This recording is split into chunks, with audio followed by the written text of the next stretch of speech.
Hello students.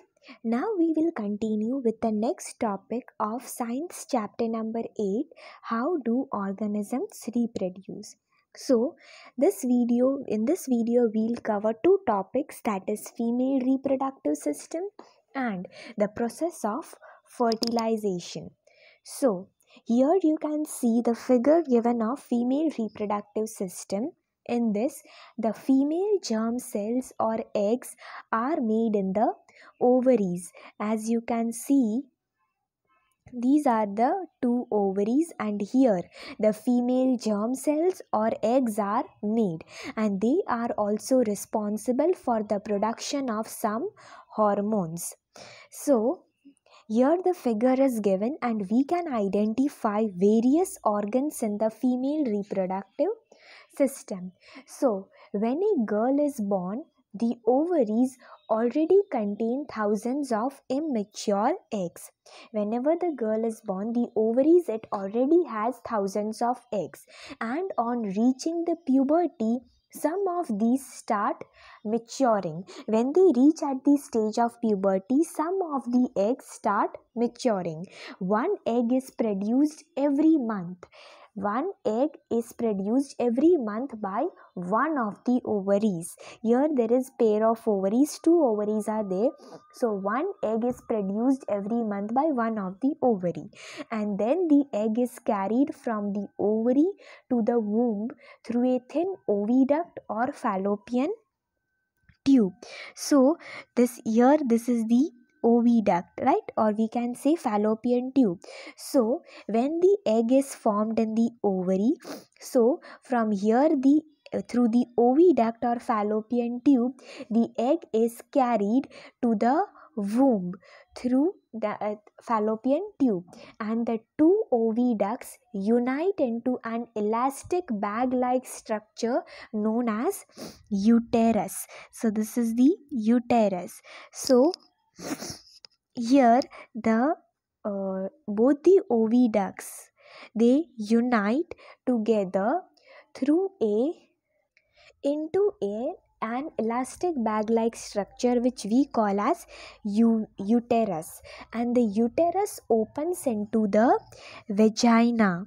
So here this is the vagina, so the uterus opens over here through the cervix. This is the cervix, so it moves through the cervix and it opens into the vagina, and the sperms enter through the vaginal passage during sexual intercourse. So this is the opening of vagina, yeah, right? So from here the sperms enter during the sexual intercourse, and they travel upwards and reach the oviduct, and then they travel upwards and they reach the oviduct, where they may encounter the egg, and here the egg is present, right? So here they encounter with the egg, and the fertilized egg, that is the zygote which is formed, it starts dividing and form a ball of cells or embryo. Then the fertilized egg, it starts dividing and it forms a ball of cells, or we can say embryo. So then the embryo is implanted in the lining of uterus. The embryo that is formed here, this is the uterus lining. So here this embryo is implanted, and where they continue to grow and develop organs to become fetus. Now in this lining of the uterus, they continue to grow and they develop organs which later on forms into fetus. And we have seen that mother's body is designed to undertake the development of the child, right? Hence the uterus prepares itself every month. This uterus, it prepares itself every month to receive and nurture the growing embryo. So it prepares itself every month so that it can receive and nurture the growing embryo. And the lining thickens. The lining slowly thickens and is richly supplied with blood. It has rich supply of blood to nourish the growing embryo. and the embryo gets nutrition from the mother's blood with the help of a special tissue called placenta. There is a special tissue which is called placenta, and through that the embryo which is growing over here, which is developing in the uterus lining, it gets the nutrition from the mother's blood only. So this is a disc which is embedded in the uterine wall. So in this uterine wall, a disc like structure is embedded in it, which we call as placenta. It contains villi on the embryo side of the tissue. On the embryo side, it contains villi, and on a larger surface for glucose and oxygen to pass from the mother to the embryo. So this provide a larger surface area for glucose and oxygen to pass from the mother to the embryo. And the developing embryo will also generate waste substances, right? If it will get nutrition, obviously it will produce waste substances. So that waste substances will be removed by transferring them into the mother's blood through the placenta. So the waste substances, they are removed from the embryo to the mother's blood. So through the placenta and through the mother's blood it will be removed, and the development of the child inside the mother's body takes approximately 9 months. So the development takes 9 months inside the mother's body, and the child is born as a result of rhythmic contraction of the muscles in the uterus, right? When the child is born, it results in the rhythmic contraction of the muscles. When its muscle contracts in the uterus, we can we can recognize that the child is born. So here all the parts of the female reproductive system are given in detail. Let's go through it. Ovaries. A pair of ovaries is present in females, and their function is egg production. So pair is present in the females, and it helps in the production of eggs through the hormone estrogen. Then comes the fallopian tube or oviduct. This fallopian tube or oviduct, it is the tube that receives the ovum or egg. Then uterus. Uterus is the sac where embryo develops. Here this is the uterine wall, and this is the uterus lining. So here the embryo development takes place. Cervix is the cap of vagina.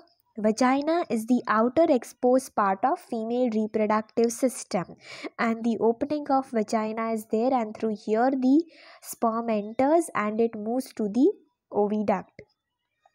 Now comes the process of fertilization, which we discussed just now. Just we will go in detail little bit.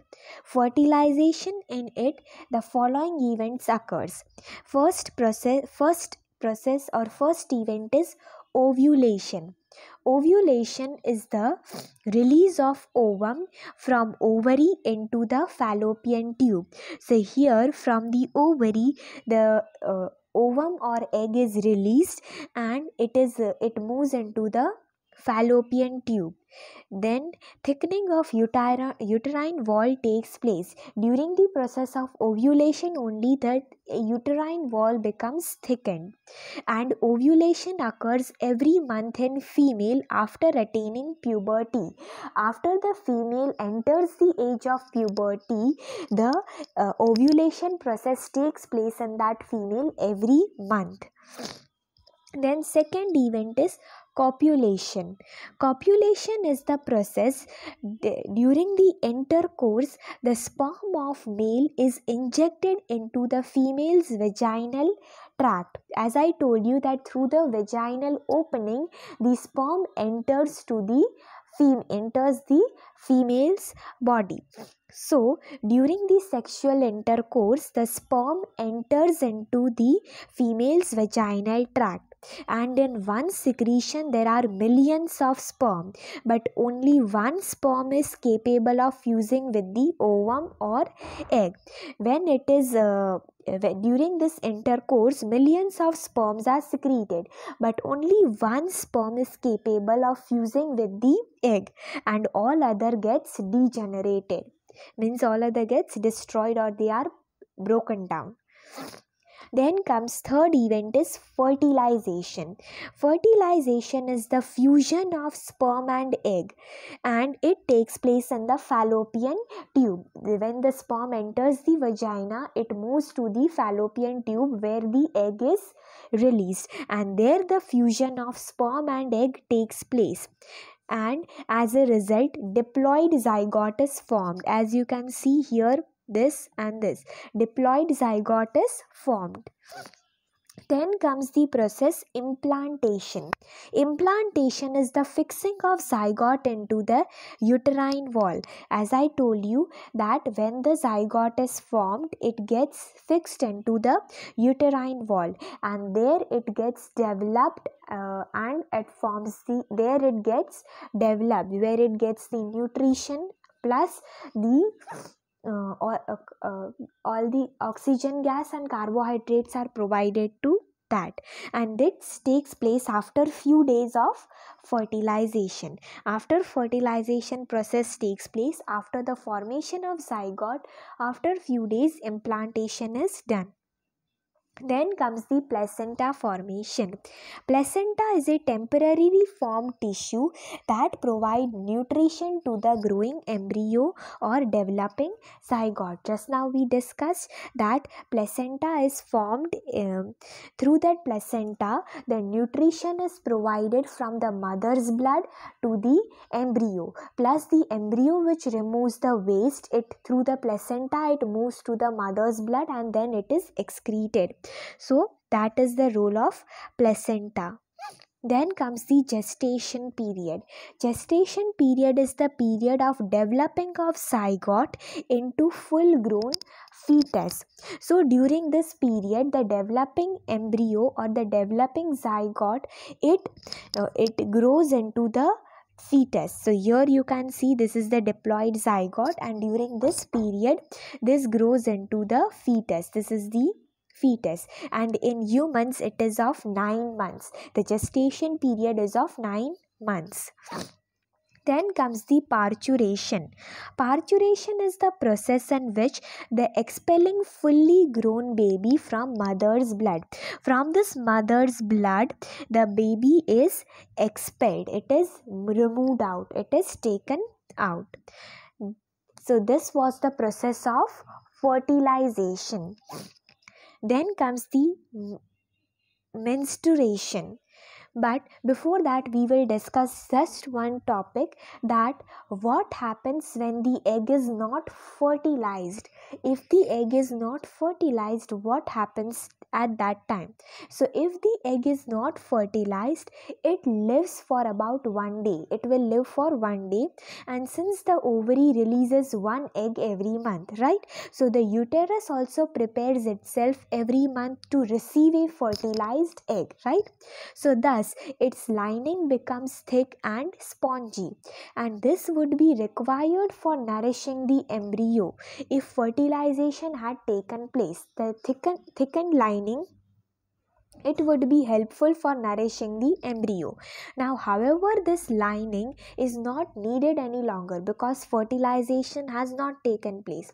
So, the lining slowly breaks and it comes out through the vagina. The lining will break and it comes out through the vagina as blood and mucus. Through blood and mucus, in the form of blood and mucus, it will come out through the vagina, and this cycle takes place roughly every month, and it is known as menstruation. Every month this cycle takes place and we term it as menstruation, and it usually lasts for about 2 to 8 days.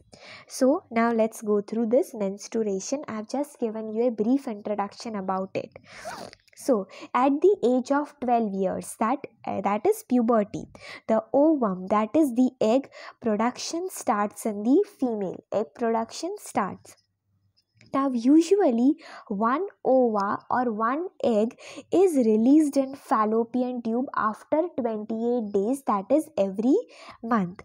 And during ovulation process, the uterine wall also gets thickened and blood supply in that uterine wall increases. So, if the ovum is not fertilized, if the egg is not fertilized, then the thickened wall of uterus along with blood vessels is bled out from vagina. So, the thickened wall of the uterus, it breaks down and it is moved with blood vessels from the vagina, and this is called as menstruation. It is removed in the form of blood and mucus. It occurs 14 days after ovulation. After the process of ovulation, that time we will know that the egg has not fertilized. That means after the 14 days of ovulation, menstruation occurs, and it lasts for 3 to 5 days or 3 to 8 days. After menstruation, uterine wall starts building up. Again, after the menstruation process is over, the uterine wall again starts building up so that it can receive next ovum or egg. So, the cycle of menstruation is repeated after every 28 days, and there are two terms, that is menarche. Menarche is the beginning of menstruation which starts at the age of 12 to 13, and menopause is the stoppage of menstruation which occurs around the age of 50. Then comes the population control. So, how can we control the population? So, basically, the methods to control the population are barrier method.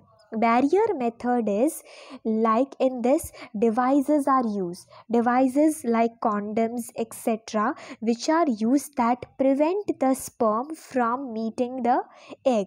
It prevents the sperm to meet the egg.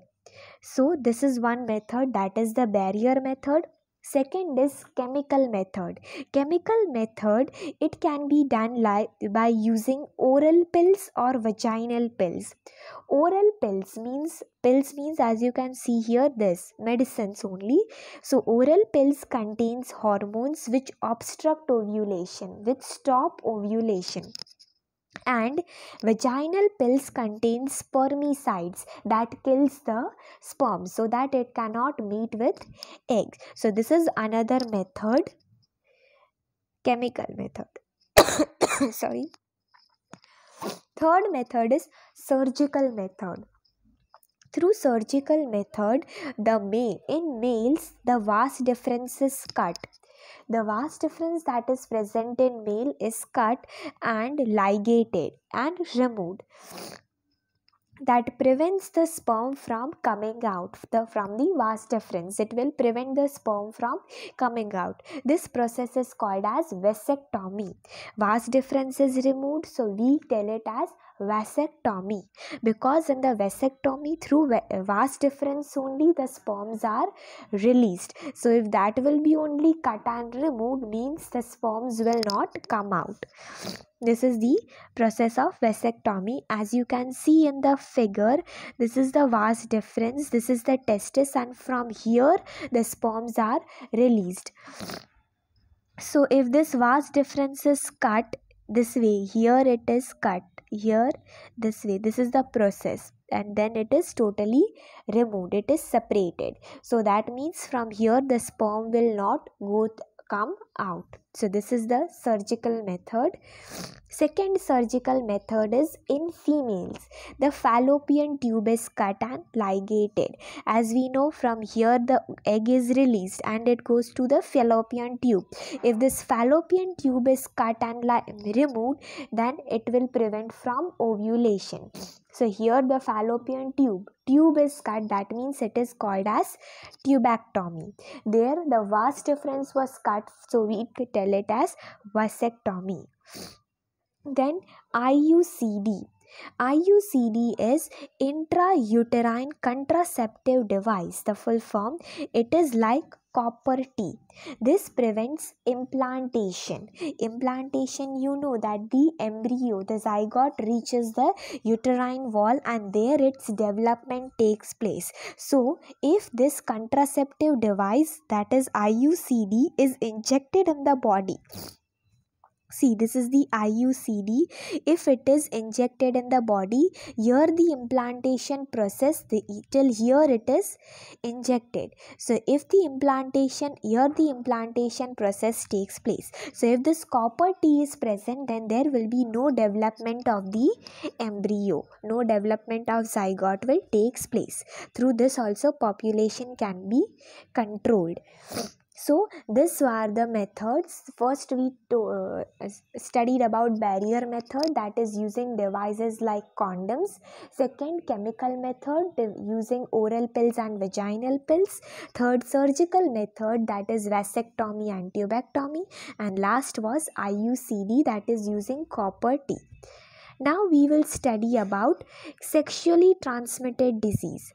Sexually transmitted diseases, they are the diseases like AIDS, gonorrhea, syphilis, etc.